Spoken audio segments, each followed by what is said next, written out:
My name is Michael Ray Goode.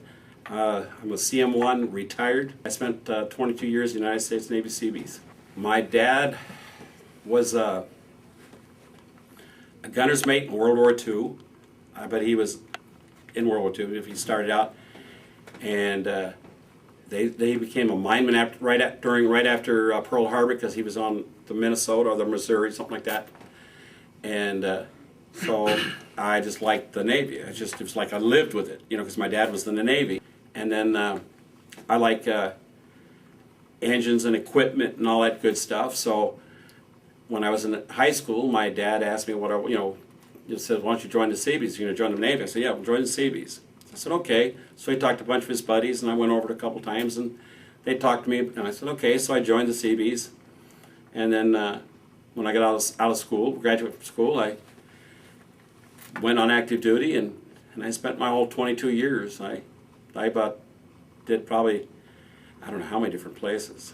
I mean, gosh, because I started out, I went to Adak, Alaska, was my first duty station.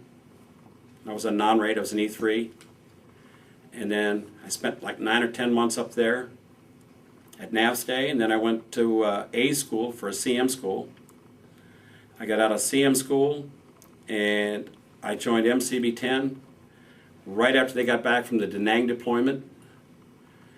And I spent a little over 3 years with them. I did 2 full deployments with them, 67, 68, and did TET in 68, right out of Way, because I was at Way. And then I went back in 68 again and did the TET offensive in 68, or 69, I mean. Came back to the States, and when I got back into the States, I went back up to Alaska. I was married by that time, and I spent 3 years up at Adak, Alaska, and I was assigned to COMSTAY, and I worked on the generators, power generators, to generate the COMSTAY. Did that for 3 years. Then I left COMSTAY, I went back to Wainimi, I went to school again, went to B school, and from B school I joined MCB 4.